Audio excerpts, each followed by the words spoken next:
This edition of the Ridley Report is brought to you by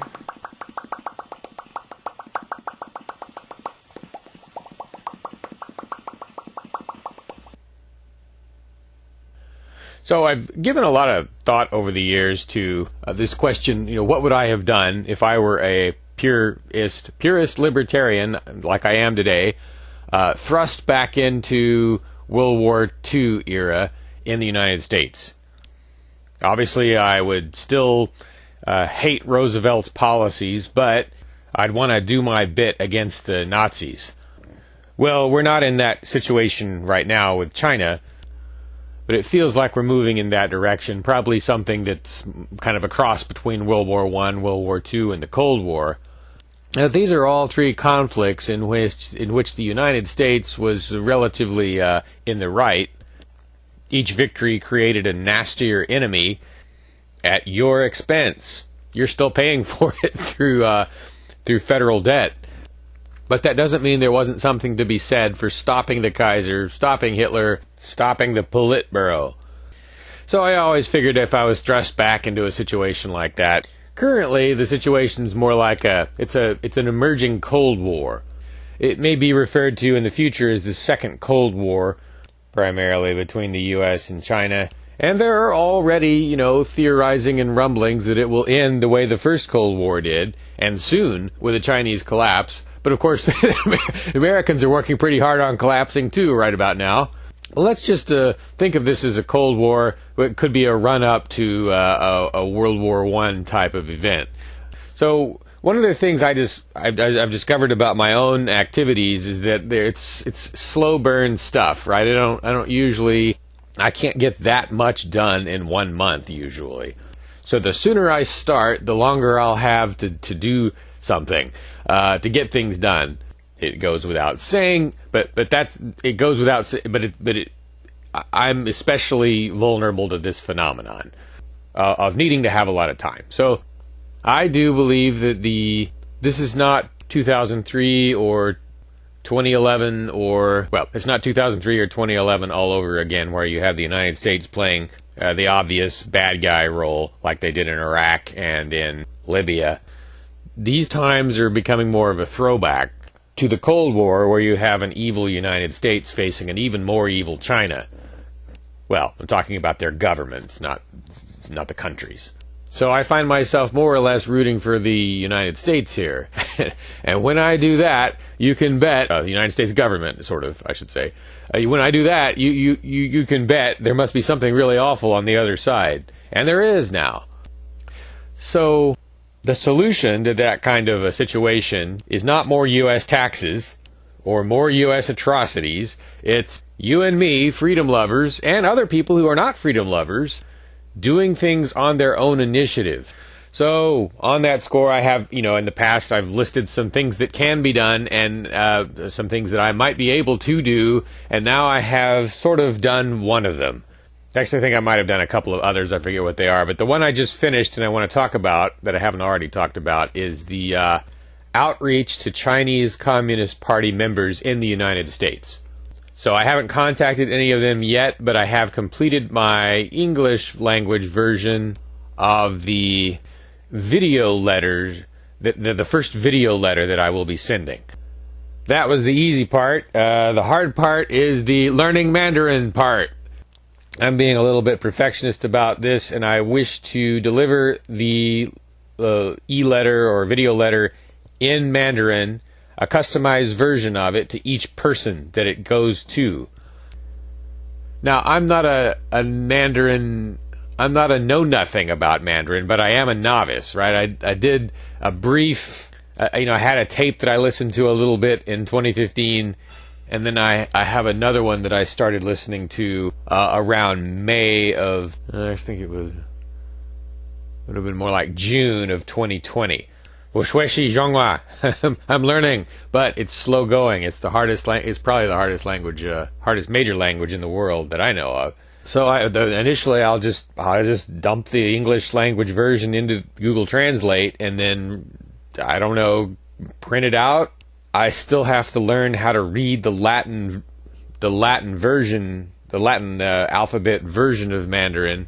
I don't know what I don't know what I'm supposed to say when I see a Z with a rooftop over it or whatnot. There is a Latin version that should be pretty phonetic. I guess we call it modified Latin version. So this will involve I have to tape the Google speech, figure out a way to get the whole thing on tape off Google Translate, then begin monkey see monkey do. Use that as a template to figure out how to run these pronunciations so that I can actually read it off of the printout. I do have about a 400 word vocabulary now, so that'll help. But again, it's all been listening to tapes, right? I don't know how to read the alphabet yet, and I'll never know how to read the Mandarin alphabet, the original Mandarin alphabet. But I should be able to get to a point fairly fast where I can read the phonetic alphabet version, which I hope is phonetic. Much to learn. So it's probably going to take another 2 months before I can even complete the first video letter. And the Google Translate version will have errors, so I'll have to bounce it off of someone who speaks Mandarin as a native to get corrections.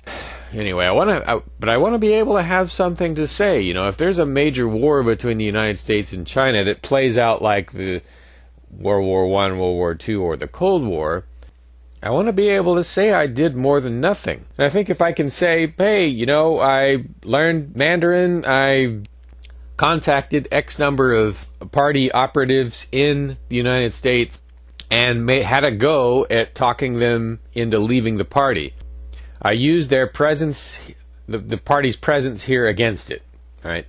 I think that would be of some value, and it will probably lead to other stuff. It might lead them into attacking me in some form or fashion. Maybe they just denounce me. Maybe they hack me.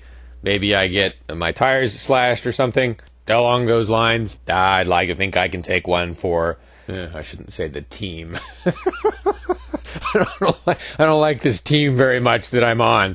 If you think of that as being the U.S. government.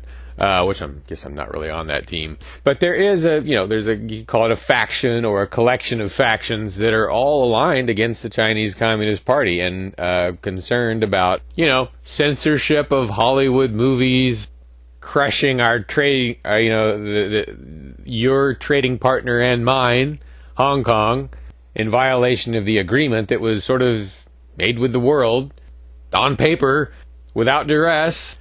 And Trump is not really wrong, as best I can tell, when he refers to this thing that has our world in chaos as the China flu. I would prefer he call it the CCP flu, as New Tang Dynasty TV does. Or is it Tang Dynasty? I forget. NDT. This wasn't the fault of the people of China. Anyway, so that's something that I got going. You have a better idea? Bounce it off of me. Put it in the comment section. Or Facebook me at Dave Ridley. One thing you might find useful to do that's a little less intense would be something I've done, and that is just to poke around, like if you just type the word China or China communist or something like that, you'll find a lot of Facebook groups that have coalesced and organized to organizing private citizens to fight China expansion in their own way. I haven't really pushed very deeply into that yet, because the typical thing is that people don't want to do something about a problem; they want to talk about it on the internet, and that's kind of, that's sort of what you can do on a Facebook group. There's a little bit of a limit to how much more you can do than that. But there was this kid in Australia who did a protest at his university, and you would think that no one would really care that much, right? It's not in China. He wasn't Chinese. But it created a shitstorm. And, because of the pushback that he got, he was actually really effective in drawing the world's attention to CCP overreach and expansionism. Because there were people, people came up and slugged him, and they were apparently sent by the Beijing embassy in Australia. So now, if they weren't actually sent, they were officially praised after the fact by the embassy. So good enough. That sounds like an admission to me. And that's the thing that we forget that we've got going for us. The Australians are almost already in defeatist mode, or at least some of them are, just kind of, what do we do as we fall into China's sphere of influence? How do we make this more tolerable. Well, people, and then people look at the population of China. Oh, they've got the Americans outnumbered so badly. Well, look, the world will align itself, not immediately, not as fast as it should, but over time it will align itself against these people under their current rulership because of the fact that they're just in such a dick waving mode. It's like they just don't care at all what anyone thinks. And yet they're moving fairly slowly. So this is going to create enemy after enemy. And apparently already the Indian government has already gone neo-fascist against the Chi-Coms. And that place just by itself has a population comparable to China's. And when I say neo-fascist, you look at India over the long haul. I mean, when was the last time India played the role of aggressor? Neo-fascist is too strong a word, but it seems like they were kind of, at least technically, in the wrong in some of the most recent border clashes. However, that does indicate that they're pretty fanatical in their alignment against China. Now that's just one country. Taiwan has beaten the Chinese before by itself almost. So really, in a sense, the numbers are on our side. There's just a question of whether they are going to, play out in a fractious or excessively one-by-one manner. As always, the macro solution that I favor is to have a government that doesn't tax people, that can still coordinate those who wish to help it. That would be the ideal mix between voluntary action by individuals and this sort of coercive big state type stuff. But we don't have that right now, so the best I can do is start trying to do some things on my own. But there was this guy, I think he's been featured in, major TV, the main TV networks in the United States, but there was this black dude who used to go to KKK rallies and reach out to people. He would hug people if they wanted him to. So now he's like a frigging World War II ace. He's got this like trophy collection of successful captures, right? Like he's pulled all these people out of the Klan and become friends with them. And so that's a good model for interacting with this softball pitch that the CCP has sent to the United States by placing so many of its agents out in the open, telling you where they are, where they work. These will be people who are carefully selected for their likelihood of not going over to our side, but they can still be reached out to. The way this guy reached out to the Klan members, with kindness, inserting the virus of doubt into their minds, the one that brought down the Soviet Union. Over the years, I've kind of always been appreciative of the fact that if you look at American society, despite the number of crazy, raving authoritarians out there that seem to dominate the country and dominate even the thinking, to some extent. One thing I've noticed, it's very rare to get, I don't get criticized very much for this, position of opposing military spending. Even the military people who I've confronted, on camera have proven to be fairly tolerant. So, but that sort of thing would change in once the United States starts suffering its first reversals.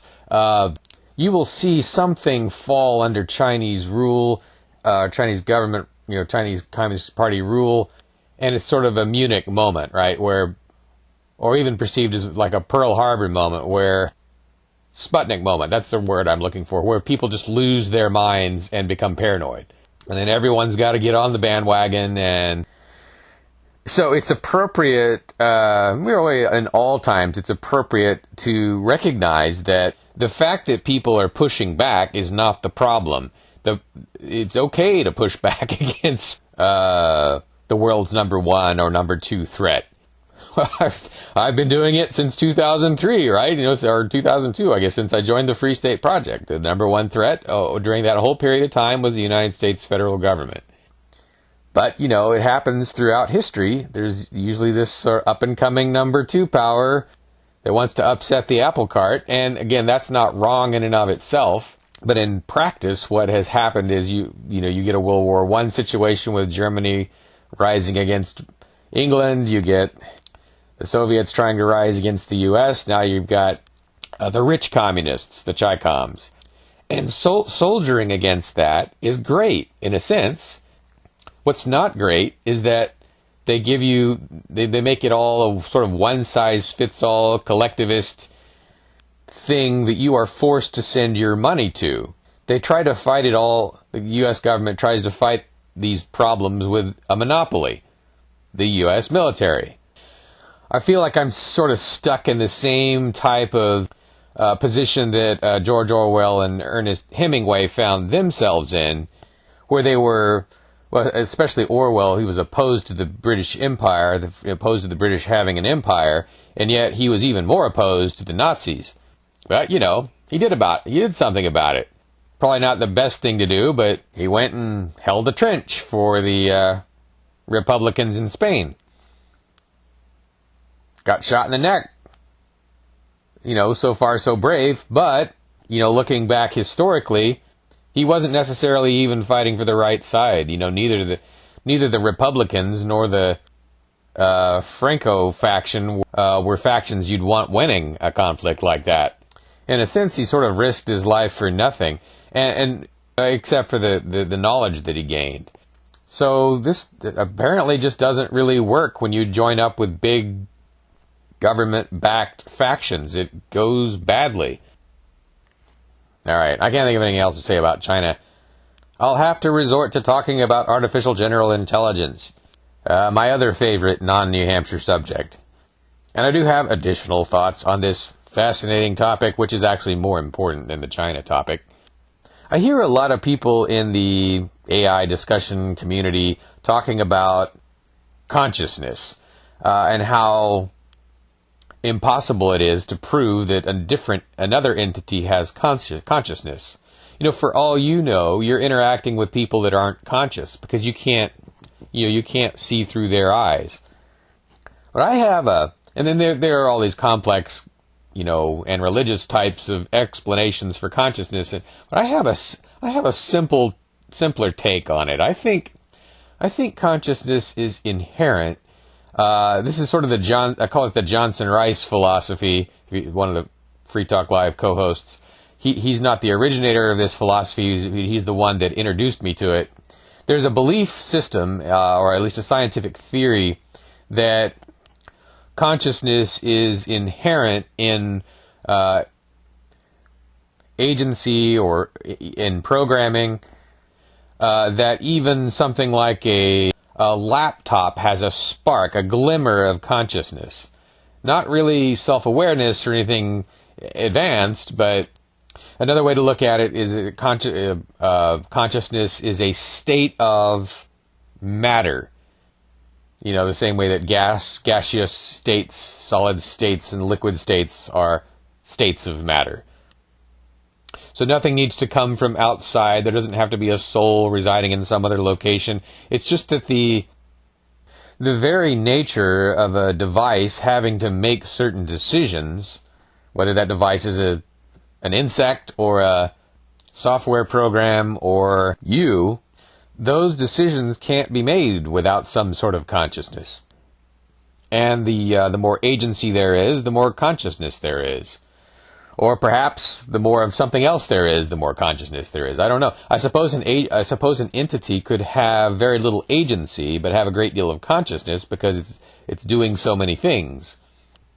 So that raises the concept that we sooner rather than later probably should begin thinking about the rights of the entities that we have control over.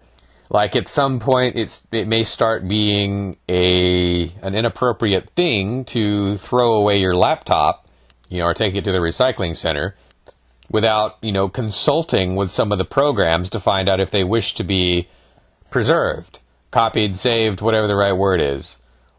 Or maybe even if they want you to keep that laptop running for the next 20 years. or at least functioning, capable of functioning.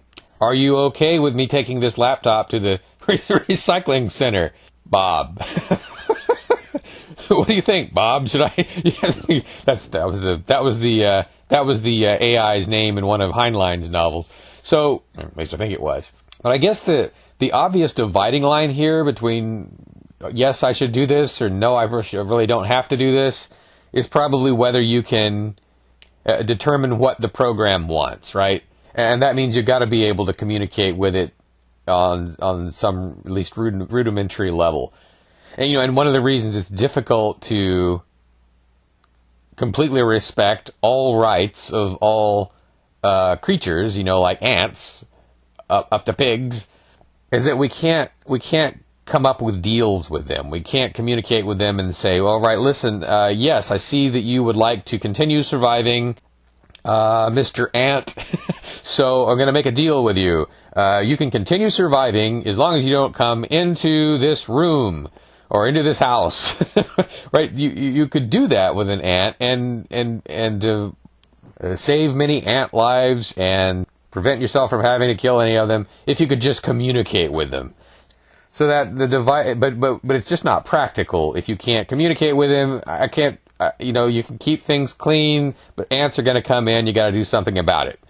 With computer programs, you could say, listen, it's going to cost me $1,000 to keep this laptop functioning for 20 years. That's a long time.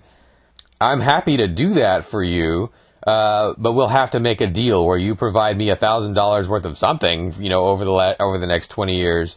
And then the computer program can say, yeah, I can do that. And at that point, everybody wins. And I can see that being something that